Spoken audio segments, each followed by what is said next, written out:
2025년 가을, 경상남도 거제 앞바다에서 두 개의 거대한 그림자가 출항했다.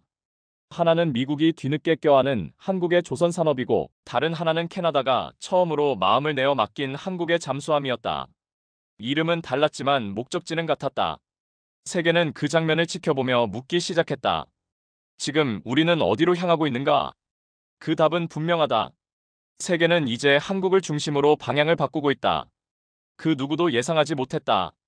도널드 트럼프 미국 대통령과 마크 카니 캐나다 총리가 동시에 그리고 별도의 협의 없이 한국의 조선소를 찾으리라고는, 그것도 아시아 태평양 경제협력체 정상회의가 열리는 시점에 맞춰 거제도와 울산의 조선소를 각각 방문하며 각자의 국익을 앞세운 선택을 했다는 사실은 단순한 우연이나 행사 일정의 일치는 아니었다. 그것은 조용하지만 결정적인 선언이었다.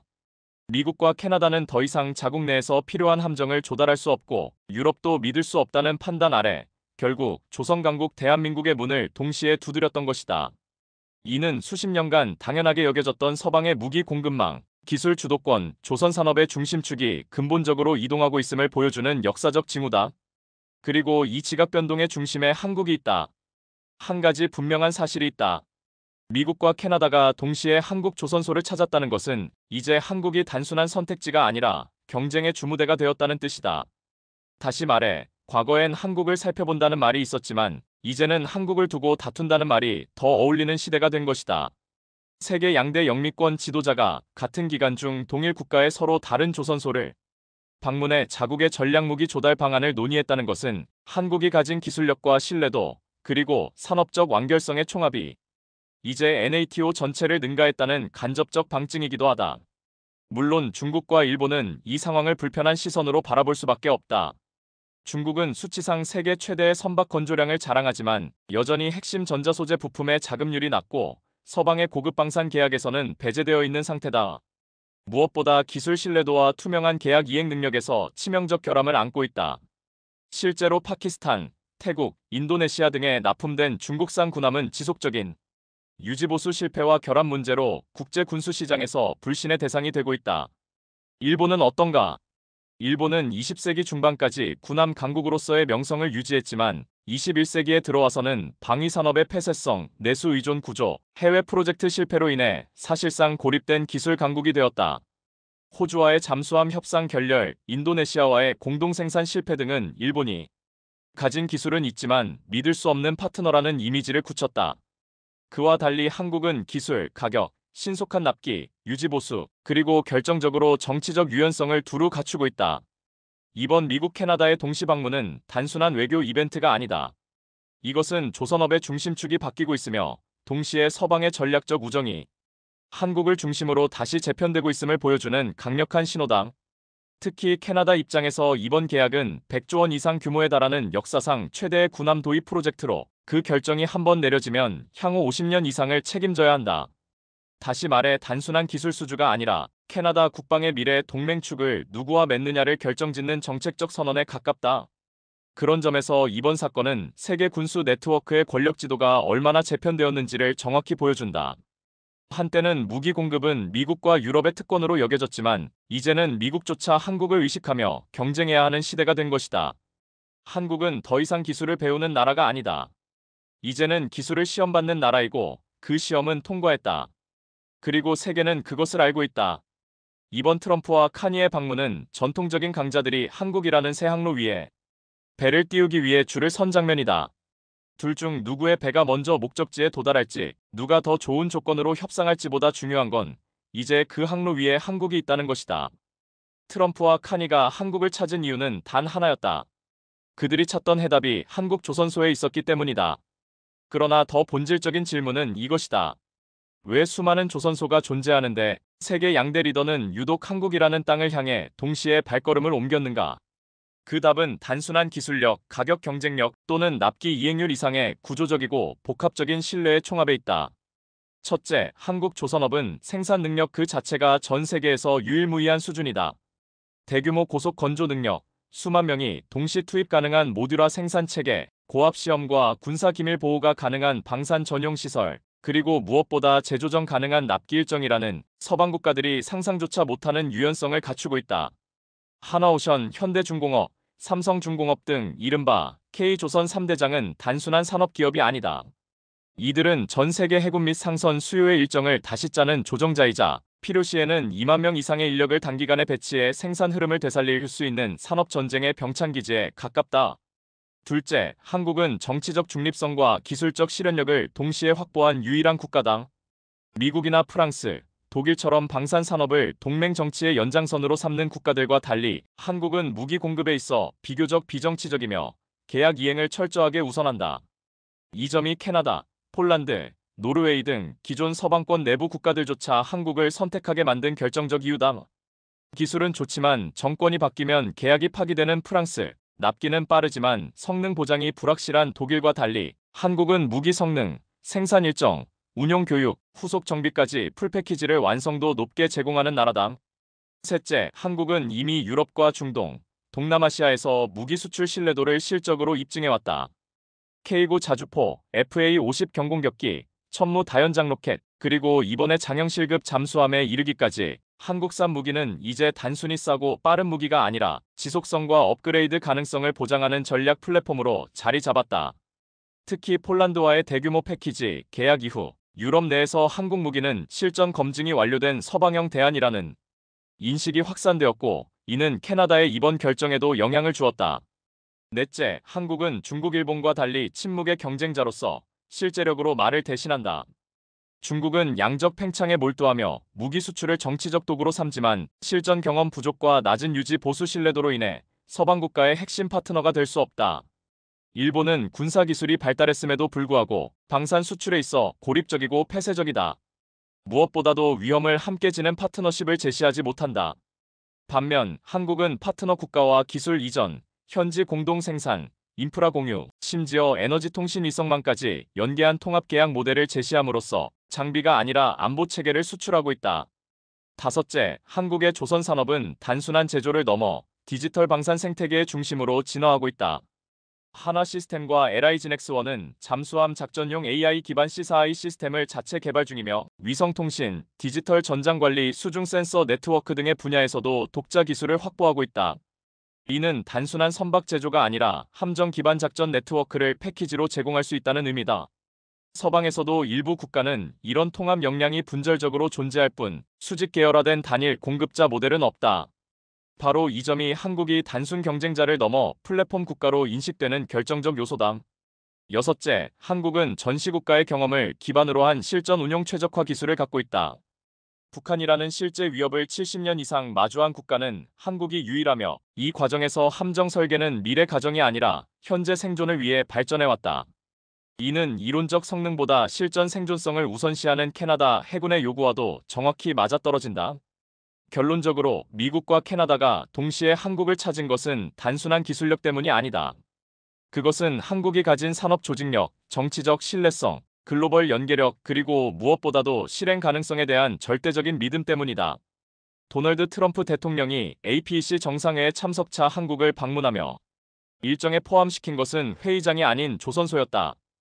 그것도 대통령급의 의전이 수반되는 국가 공식 방문 중에 특정 산업시설을 직접 시찰하는 것은 극히 이례적이다. 외교부나 군사참모단의 제안이 아닌 트럼프 본인의 강한 의지로 포함된 일정이라는 사실은 시사하는 바가 크다. 미국의 조선산업, 혹은 더 넓게는 미국의 군수 생태계가 더 이상 스스로를 유지할 수 없는 한계점에 도달했음을 트럼프 자신도 인정하고 있다는 뜻이다. 문제는 이 자각이 너무 늦었다는 데 있다. 2020년대 들어 미국 해군의 잠수함 및 수상함 조달 사업은 연쇄적인 지연과 예산 초과, 품질 결함의 악순환을 겪어왔다. 2023년 발표된 미국 국방감사보고서에 따르면 버지니아급 공격형 잠수함의 평균 납기 지연 기간은 24개월을 넘겼고 2024년 기준으로 미국 해군의 함정 확보 목표는 계획보다 17% 부족한 실적을 기록했다. 이러한 혼란의 근본 원인은 제조 현장의 해체에 있었다. 미국은 탈산업화 이후 방산을 포함한 조선 분야의 제조 실체를 상실했다. LM, RTX, HII 같은 방산 기업은 시스템 통합 역량은 갖췄지만 실제 함체를 대량 생산할 수 있는 인력과 설비, 속도는 이미 존재하지 않는다. 특히 조선업 특유의 고밀도 물리 작업과 인건비 효율성에서 미국은 한국, 중국, 베트남 등 아시아 국가와의 격차를 좁히지 못했다. 게다가 미국 내 조선소들은 공정 표준화나 AI 기반 설계 자동화 등에서 한국과 최소 10년 이상의 기술 갭을 드러내고 있으며 전력 소비 효율, 친환경 연료 시스템, 복합 소재 적용률에서도 뒤처져 있다. 이러한 배경에서 트럼프의 한국 조선소 방문은 단순한 파트너십 확인이 아니라 실질적 산업 견학에 가까웠다. 그가 거론한 주요 발언 중 하나는 우리는 다시 조선업을 되살려야 한다는 것이었지만, 이는 미국 내에서 이미 소멸된 제조 능력을 되살리는 것이 얼마나 비현실적인지를 역설적으로 보여주는 말이기도 하다. 그는 공장 안에서 작업자 수천 명이 동시에 조립 중인 거대한 함정 블록들을 목격하며 메이드 인 코리어라는 문구 앞에 한동안 침묵했다고 한다. 문제는 이 침묵이 미국의 군사주권과 생산주권 상실에 대한 자각에서 비롯되었다는 점이다. 과거 미국은 조달자의 선택지였지만 이제는 공급자에게 의존하는 구매국의 위치로 하락했다. 특히 한국이 폴란드, 노르웨이, 아랍에미리트, 호주 등 주요 서방 국가와 연속적 대형 무기 수출 계약을 체결하며 독일, 프랑스, 일본을 제치고 새로운 공급축으로 자리매김한 것은 미국 입장에서 통제력 상실을 의미한다. 한국은 미국처럼 동맹 조건을 강요하지 않는다. 일본처럼 정치 전제를 요구하지도 않는다. 중국처럼 품질 리스크를 안기지도 않는다. 바로 이 점이 한국을 선택하게 만든 결정적 요인이다. 그리고 그 선택이 트럼프의 눈앞에서 이뤄지고 있다는 사실은 미국 조선 산업의 구조적 퇴화에 대한 차가운 경고장이었다. 더욱 불편한 사실은 트럼프의 조선소 방문 자체가 정치 이벤트로 기획되었음에도 불구하고 현장의 풍경은 오히려 한국 조선소의 위상을 더 부각시키는 결과로 귀결됐다는 점이다. 캐나다 총리 마크 카니는 단 한마디도 하지 않았다. 플래시 세례도 없었고 외신 기자들에게 미리 알린 일정도 없었다. 그는 단지 조용히 거제도의 하나오션 조선소를 찾았고 한국이 제안한 장형실급 잠수함의 실물을 천천히 살펴봤을 뿐이었다. 그러나 이 행보는 그 어떤 공식 성명보다 강한 신호였다. 캐나다가 드디어 미국이 아닌 자국의 생존 전략을 스스로 설계하겠다는 독립선언과도 같았다. 이번 캐나다의 움직임은 군사장비 조달을 넘어선 전략 선택의 문제다. 70여 년간 미국과 유럽의 국방 구매를 의존해온 캐나다가 아시아 국가와 그것도 NATO 회원국이 아닌 한국과의 대규모 무기 계약을 검토한다는 사실 자체가 서방의 군수 질서에 균열을 가한다. 더군다나 이 결정은 일시적 조달이 아니라 50년 이상 지속될 유지보수 및 기술 협력까지 포함된 사실상 동맹 수준의 파트너십이기에 더욱 충격적이다. 주목해야 할 점은 캐나다가 이 결정을 미국을 견제하려는 정치적 제스처로 내린 것이 아니라는 사실이다. 오히려 정반대다. 카니 총리는 철저히 현실주의자이며 전직 중앙은행 총재 출신답게 비용, 위험, 신뢰, 기술, 그리고 무엇보다 유지 가능성이라는 지표를 근거로 판단한다. 그런 그가 하나오션의 건조 능력과 장형실급의 스펙을 직접 확인한 뒤 일정상 가장 먼저 선택한 방문지가 거제였다는 점은 상징적이다. 이는 단지 장비 성능을 본 것이 아니다. 카니는 캐나다 해군의 생존 가능성을 평가한 것이다. 현재 캐나다 해군은 1960년대 이후 단 한 번도 대규모 잠수함 전력을 교체한 적이 없으며 보유 중인 4척 중 실질 작전 가능한 것은 한 척에 불과하다. 이처럼 억제력 없는 억제 전략 상태에서 벗어나기 위해서는 단순한 함정 조달이 아닌 전력 체계 자체를 재구성해야 하며 그 첫 단추가 누구를 파트너로 선택하느냐에 달려있다. 그런 점에서 독일 노르웨이 연합의 T킬로미터S는 기술적 강점은 있어도 정치적 유연성과 현지화 능력에서는 한계를 가진다. 프랑스는 정치 조건이 과도하고 미국은 일정도 예산도 불확실하다. 반면 한국은 장형실급을 통해 SLBM 잠대지 탄도미사일 운용을 포함한 전략적 확장성을 제시하고 있으며 인도적 재난구조, 북극작전, 해상정보전 등 다중 임무에 맞춘 유연 설계까지 제공한다. 이것이 바로 캐나다의 비전과 생존에 부합하는 유일한 옵션이 바로 한국임을 증명하는 대목이다. 또한 한국이 제안한 현지 협력 패키지는 캐나다 국내 산업계에도 적지 않은 파장을 일으키고 있다. 한화는 철강, 위성통신, LNG 선박 기술, AI 기반 방산관리 시스템까지 포함한 통합산업 파트너십을 제안했으며 이는 단순히 군수 계약이 아닌 경제 안전망 구축이라는 캐나다 정부의 정책 기조와도 맞닿아 있다. 한화가 알고마 철강과의 제휴, 텔레셋과의 우주통신 NDA, 캐나다 내 정비소 설립과 유지보수 전문 인력 양성 계획을 동시에 발표한 것도 이런 맥락이다. 거제의 조선소에서 마크 카니 총리가 직접 본 것은 단지 잠수함 한 척의 외형이 아니었다. 그가 마주한 것은 한국이라는 나라의 군사 철학, 생존 전략, 기술 자립의 총체였다. 장영실급 잠수함은 단순히 수중 항해를 위한 도구가 아니라 주변 강대국에 둘러싸인 국가가 스스로를 지키기 위해 축적해온 절박함과 실용성, 그리고 집요한 기술력의 결정체다. 그 무엇보다 이 잠수함의 의미는 한국처럼 작은 나라가 어떻게 주변 열강들을 상대할 무기를 설계하고 생산했는가에 대한 직접적인 응답이다. 장영실함은 표면상 디젤 전기 추진 방식의 중형 잠수함이지만 그 안에 탑재된 구조는 서방 국가조차 감탄할 정도로 고도화되어 있다. 특히 SLBM 수직 발사관을 탑재할 수 있는 설계, AI 기반 전투관리 시스템, 저소음 추진체계, 복합 위성항 법장치 등의 집적은 캐나다가 고려 중인 북극 작전 및 광역 감시 능력과도 정밀하게 부합한다. 이 잠수함의 진정한 무기는 어쩌면 외부에서 보이지 않는 조립 과정일지도 모른다. 조선소 내부를 살펴본 캐나다 실무진은 건조 중인 각 선체가 성당만큼 높은 조립동에서 동시에 용접되고 있으며 각 공정마다 디지털 공정표와 자동화 로봇이 작동 중인 풍경은 군함이 아닌 항공기 제작 현장 같았다고 평가했다. 이와 같은 정밀 생산 체계는 T킬로미터S나 프랑스 나발그룹처럼 수작업 의존도가 높은 유럽식 조선 시스템과는 근본적으로 다르다. 한화오션의 생산 철학은 무기가 아니라 시스템을 만든다는 데 있다. 장영실함 역시 그 연장선이다. 설계 단계부터 운용, 정비, 업그레이드 주기, 그리고 해체 후 재활용까지 하나의 전체 수명 주기 관리가 내장되어 있으며 이는 장비가 아닌 전력의 운용 지속성을 최우선으로 하는 캐나다 해군의 철학과 정확히 맞물린다. 무엇보다 인상적인 점은 장영실함이 단 한 번의 전시 홍보 없이 철저히 실전과 생존을 위한 논리로 설계되었다는 점이다. 이는 일본의 소류급이나 중국의 원형 수출함들이 보여주는 정치 선전 중심의 무기 마케팅과 본질적으로 다르다. 일본은 기술을 자랑하지만 계약 조건에서 지나치게 폐쇄적이고 중국은 가격은 낮지만 신뢰도에서 완전히 배제되고 있다. 한국은 그 둘의 단점을 버리고 장점을 극한까지 정제해낸 실용주의 국가다. 캐나다 해군전력기획본부 관계자는 조선소를 둘러본 뒤 이렇게 말했다. 이 정도 규모, 이 정도 공정통제, 이 정도 일정관리 능력이라면 예상보다 훨씬 빠르게 함정을 받는 것도 가능하다. 이건 단지 잠수함이 아니라 국가 역량 그 자체다. 장영실함은 탄생부터가 특이했다. 기존 KSS-307을 넘어서는 독립형 개량 모델로 해군 출신 기술자들과 민간 시스템 설계자들이 협업한 구조다. 이는 전통적인 군 중심 무기 개발 방식과 달리 민군 기술 융합이 이미 성숙 단계에 도달했음을 의미한다. 작고 조용한 나라가 만든 이 잠수함은 이제 거대한 조선소의 수면 위에 떠올라 NATO조차 예상하지 못한 충격을 주고 있다. 한국의 조선 산업이 단순한 제조시설을 넘어 전략 인프라로서 전 세계가 주목하는 이유는 장영실함의 성능 때문만은 아니다. 진짜 경쟁력은 그 성능을 일정에 맞춰 계약된 수량만큼 예정된 비용 내에서 반복해서 생산할 수 있는 시스템에 있다. 다시 말해, 조선소 자체가 이미 하나의 전략 무기다. 한화오션 거제 조선소는 단일 조선시설로는 세계 최대 수준이다.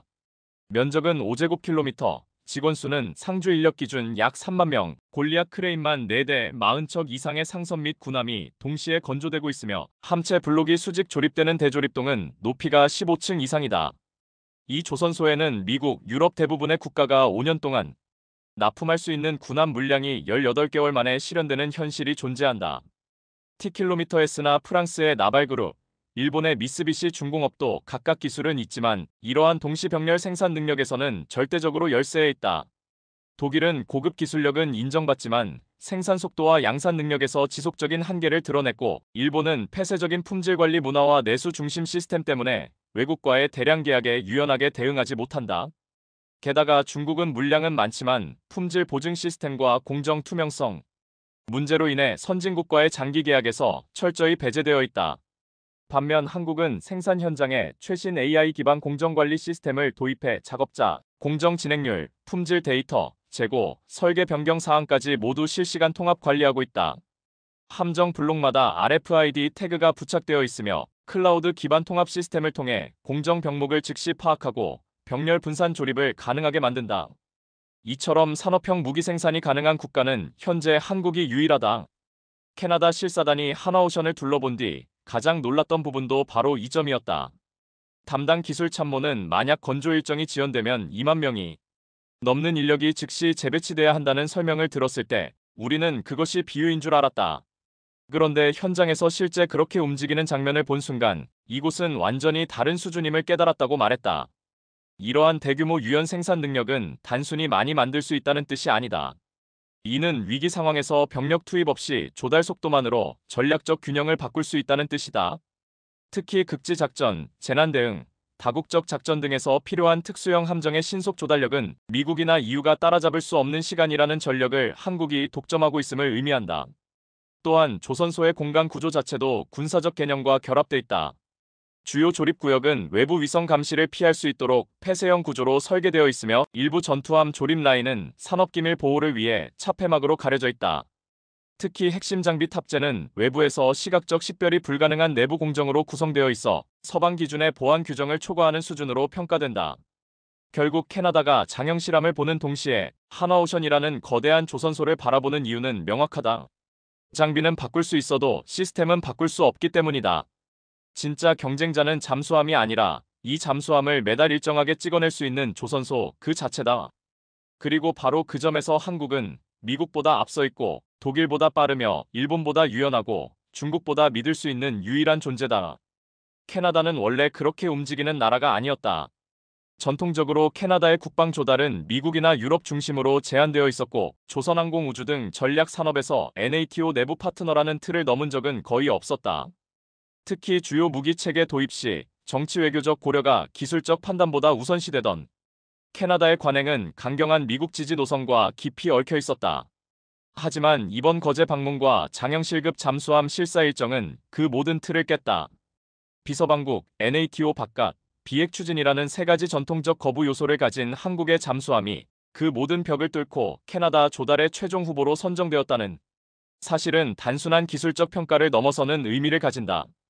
이것은 캐나다 정부가 이제 기술, 일정, 운영 비용, 정치 리스크 등 모든 요소를 종합적으로 고려해 가장 현실적인 선택을 하려 한다는 신호이며 그 선택의 중심에 한국이 있다는 사실은 서방 세계의 무기 구매 규범이 변화하고 있음을 보여주는 직접적 사례다. 그 변화는 조용히 시작되었지만 파괴력은 막대하다. T킬로미터 S와 노르웨이 콩츠버그가 공동으로 제안한 독일 노르웨이 연합 모델은 유럽 내 전통과 기술의 상징이었다. 그러나 그 모델은 지나치게 유럽 중심적이며 캐나다의 북극 해양 전략이나 태평양 작전 확장성을 전제로 설계된 체계가 아니었다. 반면 장형 실험은 한국 해군이 실제로 동해남에서의 삼면에서 중국과 북한의 복합 위협에 대응하며 축적한 작전 데이터를 기반으로 설계된 플랫폼이며 캐나다가 당면한 위협 러시아의 북극 진출, 중국의 태평양 침투과 정확히 맞닿아 있다. 무엇보다 중요한 점은 한국이 제안한 계약이 일방적 제공이 아니라는 점이다. 한국은 계약과 동시에 기술 이전, 캐나다 현지 조립, 부품 현지화, 유지보수 시스템 이식까지 제안했다. 심지어 한화는 캐나다의 중소기업이 이 체계에 참여할 수 있도록 모듈화 구조를 제공하겠다는 구상까지 공개했다. 이는 단순한 무기 구매가 아니라 새로운 산업 생태계를 함께 만들어 나가겠다는 신호였다. 이 같은 제안은 독일도, 프랑스도, 일본도 해내지 못했던 방식이다. 유럽은 자국 조선 산업 보호를 최우선으로 하기 때문에 핵심 기술 이전이나 현지 조립은 극히 제한적으로 이루어진다. 일본은 아예 폐쇄적이며 중국은 기술 이전을 약속해놓고도 계약 이후 실제로 이전한 사례가 거의 없다.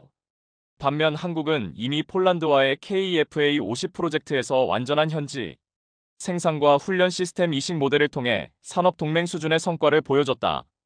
또한 이번 계약은 군사 계약인 동시에 외교적 선언이기도 하다.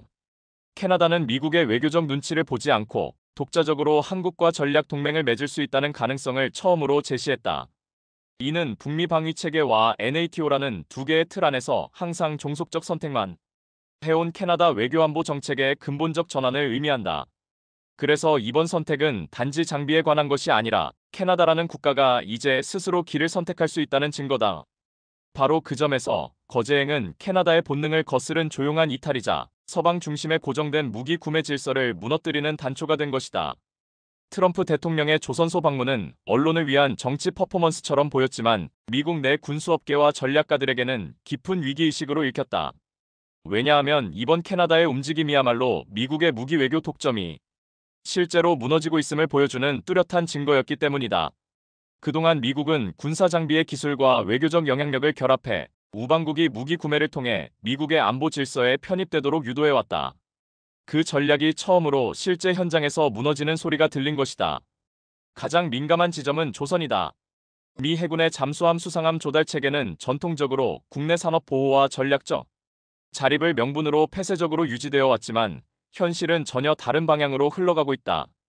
건조 일정 지연, 생산 능력 부족, 부품 공급망 혼란, 노조 문제, 정치적 압력까지 겹쳐 미국 내 조선소는 실질적인 운영 마비 상태에 가깝다. 버지니아급 잠수함의 경우 납기 지연이 3년 이상 발생하고 있으며 신형 함정의 건조 단가 역시 계획 대비 40% 이상 초과되는 사례가 속출하고 있다. 이처럼 내부 생산이 불가능해진 미국 입장에서 한국은 유일한 외주형 파트너가 된다. 문제는 이 파트너를 자신들만이 독점할 수 없다는 점이다. 과거에는 한국이 미국이 지정한 방산 하청 국가 중 하나였지만 이제는 독자적으로 원청 계약을 맺고 미국의 동맹국들과 직접 전략 산업 협력을 구축하는 국가가 됐다. 더군다나 그 파트너십은 단순한 하청이나 조립 수준이 아니라 설계 생산 운용 유지 보수까지 아우르는 토탈 플랫폼 계약이다. 캐나다의 움직임은 바로 이 점에서 미국의 불편한 진실을 던진다. 당신들이 무기 외교로 지배하던 시대는 끝났다. 우리는 한국과 직접 거래할 수 있다. 실제로 캐나다 정부는 이번 사업을 통해 단순히 잠수함을 구매하는 것이 아니라 한국과의 산업 생태계 전반에 대한 협력을 논의하고 있다. 철강, LNG, 위성통신, 방산기술, AI 기반 함정 운영체계, 심지어 북극 항로 관련 조선 역량까지 한국은 이제 군사 장비를 넘어서 전략 산업 아키텍처를 수출하고 있는 셈이다. 바로 이 점이 미국을 불편하게 만든다. 워싱턴은 공식적으로는 한국의 글로벌 방산 역할 확대를 환영한다고 말하지만 실질적으로는 불안해하고 있다. 그 이유는 간단하다. 한국이 공급자로만 머무르지 않고 이제는 산업 생태계와 외교 방향까지 설계하려 들고 있기 때문이다. 그리고 이 과정에서 미국은 더 이상 조율자나 조정자가 아니라 외부 변수에 불과한 존재로 전락하고 있다. 또한 한국은 미국처럼 동맹을 담보로 한 정치적 압력을 행사하지 않는다. 무기를 팔기 위해 인권보고서, 수정이나 동맹 유지 조건을 걸지 않고 단지 실력과 납기, 예산으로만 판단받기를 원한다. 이것이 바로 현실적인 나라들이 한국을 선택하게 되는 결정적 이유다. 미국이 외교적 개입 없이 무기를 팔 수 없는 사이 한국은 기술과 신뢰만으로 무기를 팔고 있다는 현실은 미국 방산기업들에겐 가장 위협적인 시나리오다. 무엇보다 한국은 이제 선택을 받는 나라가 아니라 선택지를 제공하는 나라가 되었다. 캐나다, 폴란드, 노르웨이, 필리핀, 아랍에미리트 이들 모두가 자국의 전략적 우선순위에 따라 한국을 먼저 호출하고 있다. 과거 같으면 미국을 경유해 결정되었을 선택이 이제는 서울과 직접 교신해 최종화되고 있는 것이다. 이러한 흐름 속에서 미국이 불편함을 느끼는 것은 당연하다. 이제는 한국을 부른다고 해도 자동으로 오는 시대가 아니며 한국이 먼저 결정권을 쥐고 누구와 어떻게 협력할지를 선별하는 위치에 올라섰기 때문이다. 정상회의장에서는 평범한 인사와 연설이 오갔지만 진짜 외교는 조선소에서 벌어지고 있었다. 트럼프 대통령과 마크 카니 총리의 동시 방문은 명목상 APEC 정상회의 일정의 일부였지만 실질적으로는 조선 외교라는 새로운 전장의 개막을 알리는 신호탄이었다. 그리고 이 전장에서는 더 이상 말 잘하는 외교관보다 철과 용접의 언어를 말하는 공정관리자와 생산 책임자가 더 중요한 플레이어로 부상했다. 특히 이번 거제 조선소 방문은 단순한 산업 시차를 넘어 국제 외교의 심리적 헤게모니를 뒤흔든 사건이었다. 누가 먼저 도착했는가, 누가 몇 시간을 머물렀는가, 누구에게 어떤 브리핑이 제공되었는가, 어느 잠수함 모델을 몇 분 동안 둘러보았는가, 이 모든 것이 외교적 해석과 상징을 담고 있었다. 미국 측은 애초에 자신들의 방문이 주요 일정이자 중심 이벤트라고 판단했지만 캐나다 총리의 전격적인 일정 발표와 실사단의 사전 기술 브리핑 요청은 미국을 당혹스럽게 만들었다.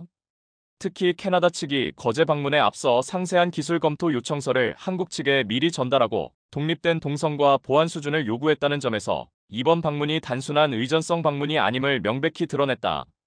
더욱 상징적인 장면은 거제 조선소에 입장한 카니 총리가 SLBM 장착용 수직 발사관을 바라보며 기술자들과 질문을 주고받았다는 장면이었다. 기자단이 배제된 비공개 일정 속에서 이뤄진 이 장면은 이후 캐나다 언론에서 시대의 전환점을 상징한 장면으로 묘사되었고 이는 미국 언론에게는 명백한 자극이 되었다. 펄리티코와 디펜스 누즈는 해당 내용을 분석하며 한국이 더 이상 미국의 기술 하청이 아니며 자체적 플랫폼 수출국으로 격상되었다는 결론을 내렸다. 이러한 현장 중심 외교의 무게는 회의장 바깥에서 더 크다. 의정과 회담, 선언문으로 포장된 외교는 언제든 번복될 수 있지만 조선소에서 확인된 생산 능력, 장비 품질, 기술 역량, 납기 능력은 결코 말로 바꿀 수 없다. 즉, 외교는 믿음을 주지 못하지만 철판과 용접선은 절대 거짓말을 하지 않는다. 한국은 바로 이 진실을 알고 있었고 그에 맞춰 준비해왔다. 하나오션은 미리 가공된 모듈을 현장에서 보여주기 위해 3개월 전부터 내부 공정을 재배치했고 캐나다 사절단의 기술 질문에 대비한 엔지니어 통역 인력까지 별도로 편성했다. 또한 주요 설비에 대해 캐나다 측 요청에 따라 일부 군사정보 제한을 해제하는 과감한 결단을 내리기도 했다. 이러한 민첩한 대응 능력 자체가 바로 한국 조선소의 또 다른 전략적 무기였다. 반면 미국은 여전히 자신들이 중심에 있다고 착각하는 듯했다. 트럼프의 방문은 언론과 유권자를 위한 정치적 제스처였을지 모르나 실제 현장에서 미국이 제한할 수 있는 무기체계나 인프라는 존재하지 않았다. 기술 담당자도 실물 장비도 없이 과거의 명성에 기댄 기대감 마케팅만 남은 상태였다. 조선소의 거대한 장영실함 옆에서 트럼프가 우리는 다시 위대해질 것이다라고 외쳤지만 그 문장의 무게는 이미 철판 위에서 눌려버렸다. 국제 질서의 무게중심은 더 이상 정상회담의 리셉션장에서 정해지지 않는다. 전략무기의 계약은 고급 레스토랑이 아니라 용접공의 작업대 위에서, 동맹은 국방부 회의실이 아니라 배전반이 돌고 있는 생산 라인 옆에서 결정된다. 그리고 바로 그 지점에서 한국은 세계 그 누구보다 앞서 있고 준비되어 있다. 수만 톤짜리 강철이 하늘을 가르고 수직 조립동 안에서 거대한 선체가 천천히 뒤집히는 동안 아무도 주목하지 않는 존재들이 있었다. 그들은 환영받지 않았고 기자들의 카메라에 잡히지도 않았으며 심지어 대통령이나 총리의 연설문에도 등장하지 않았다. 하지만 그들이 없었다면 지금 이 조선소를 찾은 세계의 지도자들도, 장영실함을 본 마크 카니 총리도, 한국을 떠올린 트럼프도 존재하지 않았다. 바로 조선소의 손들, 이름 없는 숙련공들이다. 하나오션 조선소 내부를 처음 방문한 캐나다 기술자들은 가장 먼저 작업자 숫자가 너무 많다는 말을 꺼냈다. 한국의 조선 산업은 단순한 기술력 이전이나 자동화 시스템으로만 움직이는 게 아니다. 이곳에서는 하루 수백 명의 용접사, 배관공, 기계 정밀 조립 인력이 24시간 교대제로 움직이며 기계보다 더 정확하고 AI보다 더 민첩하게 해군 전력을 생산하고 있다. 이들은 강철을 구부리고 센서를 삽입하고 밀리미터 단위로 배관을 맞추며 한치의 오차도 허용되지 않는 군함을 완성시켜 나간다. 여기서 중요한 것은 기술의 수준이 아니라 그것을 다룰 수 있는 사람의 층이다. 유럽은 기술은 갖고 있지만 젊은 조선 기술자들이 사라졌고 노령화된 고급 기능공들은 연달아 은퇴 중이다. 미국은 이미 산업단지 자체가 무너져 인력 생태계를 되살릴 수 없는 수준까지 도달했다. 일본 역시 숙련공 세대가 단절되고 내수 중심의 폐쇄적 구조로 인해 새로운 인력 진입이 거의 없다. 반면 한국은 산업군단이라 불릴 만큼 조선기능공 풀을 보유하고 있으며 이들의 상당수는 해군 출신이거나 군수 시스템에 대한 이해도가 높은 전문 숙련자들이다. 한국의 조선소는 단지 함정 하나를 짓는 게 아니라 국가 방어를 담당할 플랫폼을 생산한다는 사명감을 공유한 사람들이 모인 전장이다. 이러한 인력 기반은 단순한 인건비 문제가 아니다. 정밀함과 속도, 복잡한 설비 조립과 안전기준 충족을 동시에 요구하는 해군 함정 건조는 AI로 대체되지 않는다. 한국의 조선소는 이러한 사람들의 손끝에서 눈에 보이지 않는 방위체계를 조립하고 있는 셈이다. 그렇기에 한국의 경쟁력은 단순히 장비나 공정이 아닌 손의 기억에 있다. 용접부를 감각으로 확인하고 압력 테스트 결과를 소리로 구분하며 센서 장착의 미세한 오차를 눈으로 잡아내는 이들 덕분에 한국은 세계 그 어떤 국가보다 높은 군함 납품 완성도를 유지하고 있다. 캐나다 실사단은 조선소 내부를 둘러보며 한국 정부나 방산업체가 아니라 조선소에서 일하는 사람들에게 가장 깊은 인상을 받았다고 말했다. 그중 한 인사는 다음과 같이 전했다. 이 조선소에는 군대는 없지만 전쟁을 준비하는 사람들이 있다. 그들의 손이 이 나라의 해군을, 그리고 우리의 미래를 만들고 있다는 걸 실감했다. 이 말은 단순한 감탄이 아니라 전 세계 군수계가 잊고 있던 진실을 다시 깨닫게 한 문장이다. 결국 전략무기는 발표가 아니라 생산이고 생산은 시스템이 아니라 사람이라는 진리를 증명한 곳이 바로 한국의 조선소다. 조용히 땀을 흘리는 이들의 손이 세계의 군사 질서를 재편하고 있다. 2025년 APEC 정상회의가 열리던 그 주, 영국의 파이낸셜 타임스는 전면 기사 제목을 이렇게 뽑았다. 한국의 조선소, 서방 무기 질서의 새로운 중추로 부상하다. 이 한 줄의 제목은 한국 방위산업계가 지난 30년간 축적해온 눈에 보이지 않던 기술, 시스템, 신뢰 그리고 시간을 지키는 문화가 마침내 서방 언론의 인식지평을 바꿔놓았음을 보여주는 상징이었다. 캐나다의 더 글로브 앤드 메일, 영국의 이코노미스트, 미국의 디펜스 뉴스, 독일의 슈피겔, 심지어 일본의 니혼게이자이 신문까지도 이번 APEC 기간 중 일제히 한국 조선소에 집중된 이례적인 관심을 보이며 거제도와 울산이라는 지리적 좌표에 지정학적 의미를 부여하기 시작했다. 그들에게 더 이상 이곳은 단순한 공업지대가 아니었다. 그것은 서방의 안보 체계가 의존하기 시작한 마지막 생산지였다. 가장 상징적인 표현은 캐나다 글로브 앤드 메일의 사설에 담겨 있었다. 한화오션은 단지 조선소가 아니다. 그것은 거대한 주권 공장이다. 이 말은 단순한 수사적 과장이 아니라 미국과 유럽이 동시에 무너져가고 있는 군수 공급망에서 대체 불가한 작동 플랫폼으로 한국이 실질적으로 작동하고 있다는 것을 시인하는 문장이었다. 이러한 인식의 전환은 오직 기술력 때문만은 아니다. 서방 언론들은 공통적으로 한국 조선소의 속도와 일정 감당력을 언급하면서 이를 유럽 시스템과 비교하는 데 주저하지 않았다.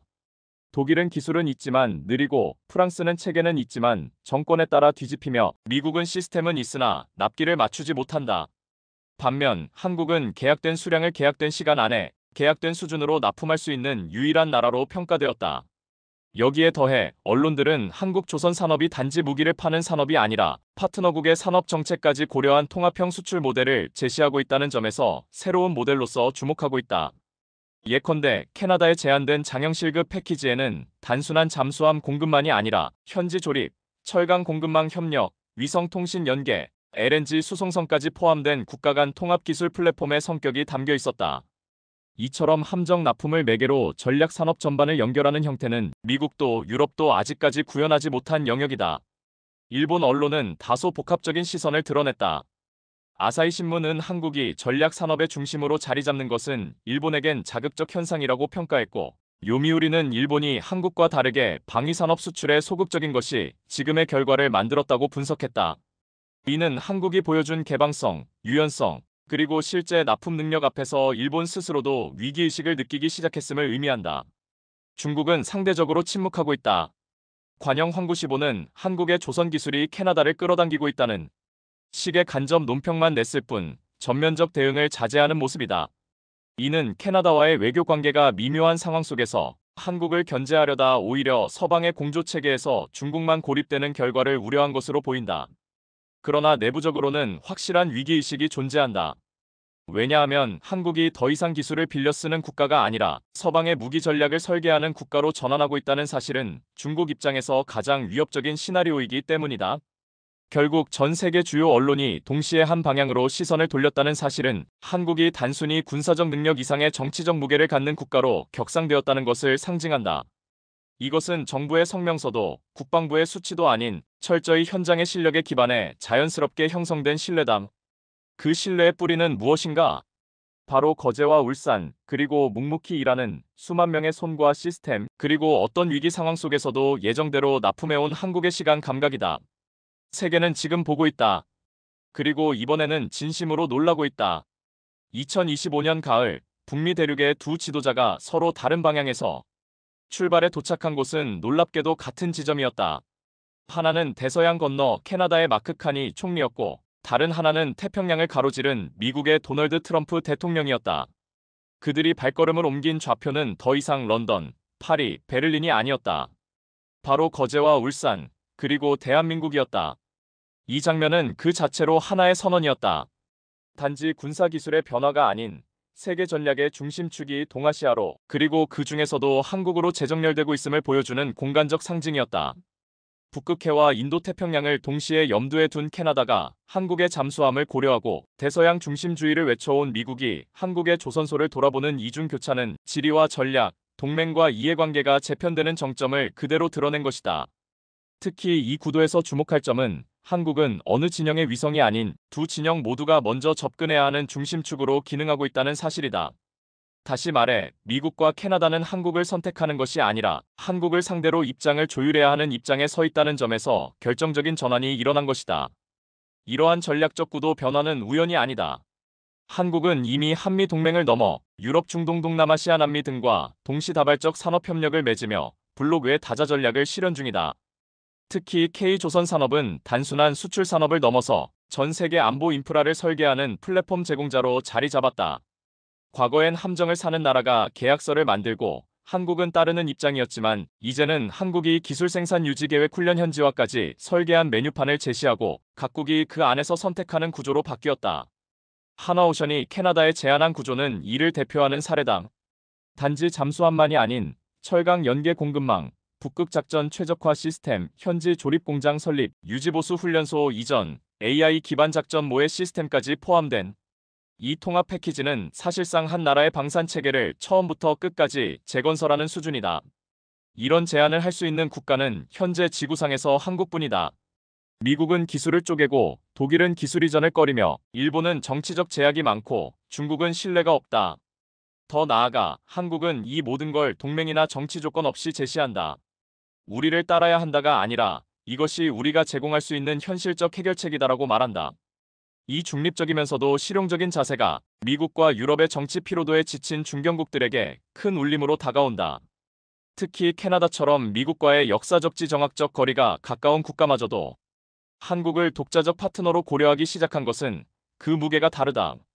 이처럼 양대륙이 하나의 좌표를 향해 움직이는 현상은 지정학적 중간자 한국이 아닌 기술산업 전략을 아우른 축의 국가 한국의 모습을 새롭게 보여준다. 이는 중립성과 독자성을 모두 갖춘 소수 국가만이 가질 수 있는 권한이며 세계의 조율점이 어디에 존재하는지를 묻는 모든 질문에 대한 답이기도 하다.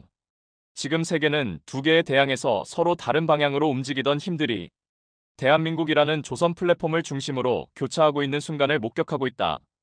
과거라면 하나의 함정 수출 계약이었을 장면이 이제는 세계 전략의 중심이 바뀌는 역사적 장면으로 확장되고 있다. 그리고 그 중심에 있는 도시는 워싱턴도 오타와도 런던도 아닌 바로 거제다. 캐나다, 폴란드, 노르웨이, 아랍에미리트, 필리핀, 그리고 최근에 루마니아까지 이들이 한국의 조선소를 찾아오는 이유는 화려한 데모 영상이나 정치 수사 때문이 아니다. 그들이 공통적으로 언급하는 단 하나의 이유가 있다. 한국은 약속하지 않는다. 대신 예정대로 납품한다. 이 간단한 문장은 한국 조선 산업이 지금의 전략적 위상을 갖게 된 결정적 이유를 상징적으로 보여준다. 무기 수출 시장에서 기술이나 성능은 누구나 말할 수 있는 것이다. 그러나 그것을 제때 예정된 비용으로 현지 맞춤형으로 이행하는 국가는 극소수에 불과하다. 그리고 그 중에서도 계속해서 반복적으로 그 약속을 지켜온 국가는 한국이 유일하다. 한국은 단 한 번도 세계 최고라는 표현을 공식적으로 입에 올리지 않는다. 대신 공장 안에서는 항상 공정표가 먼저 붙는다. 오늘 어떤 블록이 조립되고 내일 어떤 모듈이 이동하며 다음 달까지 어떤 부품이 납품되어야 하는지를 분 단위로 관리하는 방식. 그것이 바로 한국이 신뢰를 얻는 방식이다. 기술보다 일정, 말보다 공정, 이론보다 반복. 서방 국가들이 기대감을 팔고 있을 때 한국은 완료된 결과물을 조용히 납품해왔다. 특히 하나오션이 제시한 예정 납기 달성률 97%는 T킬로미터S, 나발그룹, 미쓰비시 등이 기록한 65에서 80%대와는 구조적으로 다른 수치다. 이 차이는 단순한 숫자가 아니다. 함정을 도입하는 국가 입장에서 일정 지연은 곧 작전 공백, 예산 재조정, 정치적 책임으로 이어진다. 그만큼 납기 안정성은 군사외교 신뢰의 핵심이며 한국은 이 점에서 압도적인 강자다. 더군다나 한국의 조선소는 일정을 맞추기 위해 노동 강도를 무리하게 늘리는 방식이 아닌 디지털 기반의 생산 스케줄링과 모듈화 병렬 생산 체계로 시스템화된 납기 대응 능력을 확보하고 있다.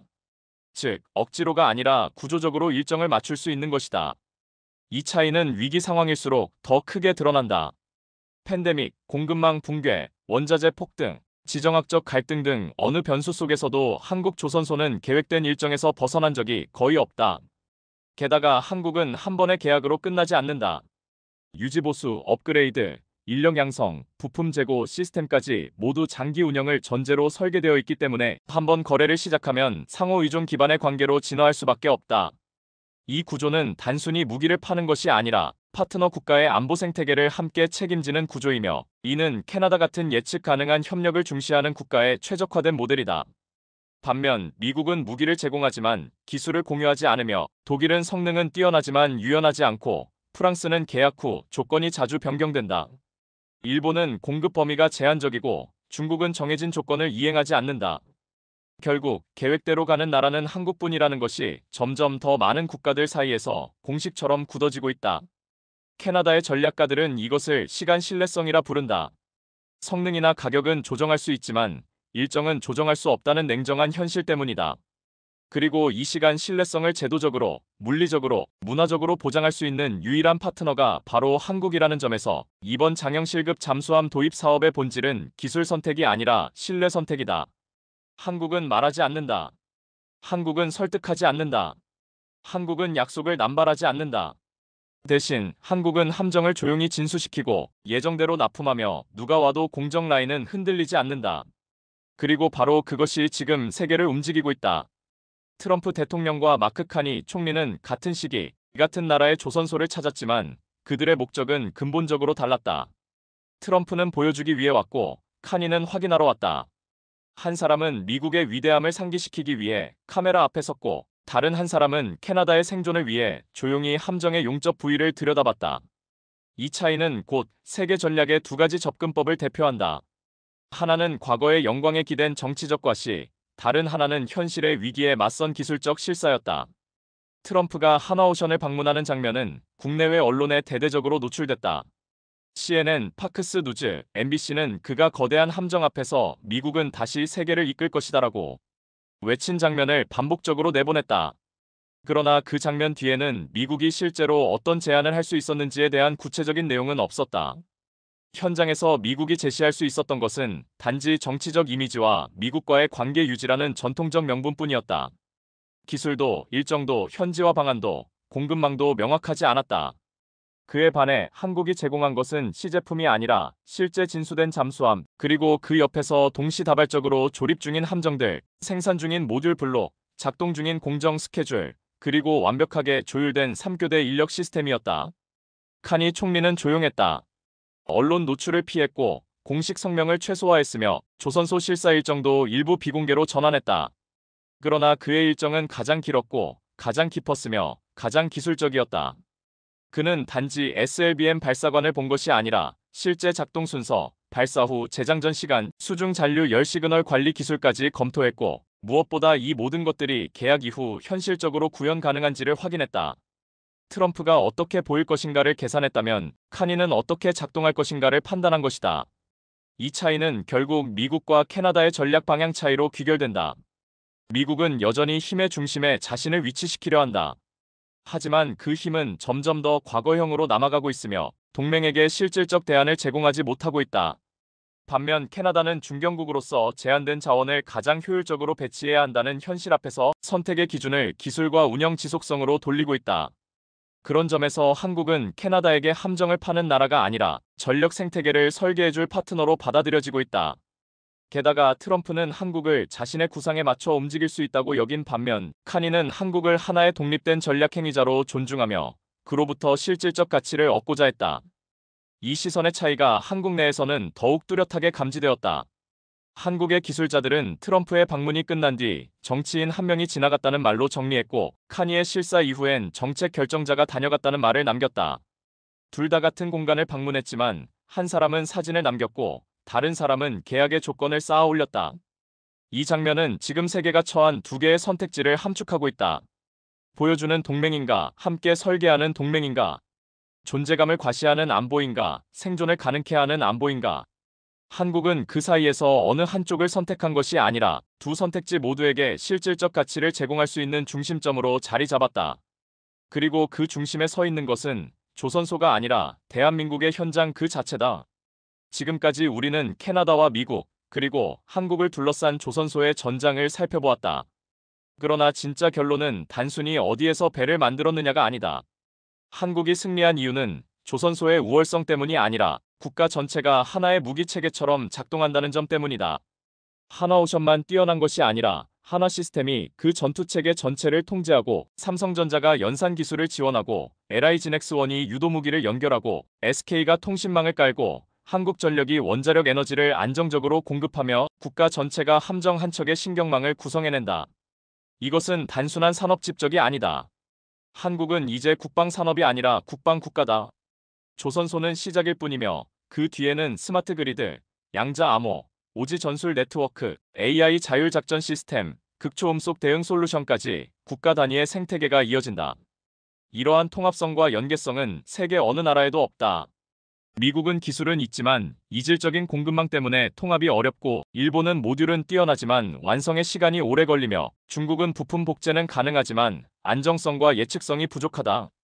한국은 그 사이에서 완전한 시스템을 완성하는 유일한 민주주의 국가로 떠오르고 있다. 다시 말해, 캐나다가 잠수함을 도입할 때 단순히 장형실급을 선택하는 것이 아니라 그 배후에 있는 데이터 센터, 위성망, 정비 생태계, 고등교육 네트워크, 그리고 수십 년간 유지되는 기술 파트너십까지 함께 도입하는 것이다. 이것은 단기 납품 계약이 아니라 국가 단위의 동맹 체결이다. 한국은 전략적으로 국가 전체를 무기화하면서도 공격성이 아닌 방어성과 신뢰성에 기반을 둔 동맹 구조를 설계한다. 중국처럼 강압하지 않고, 일본처럼 폐쇄적이지 않으며, 미국처럼 이기적이지 않다. 대신 한국은 묻는다.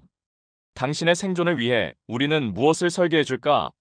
이 질문은 이제 세계 수많은 중견국가, 그리고 미래의 글로벌 핵심 국가들에게 점점 더 설득력 있게 들려오고 있다.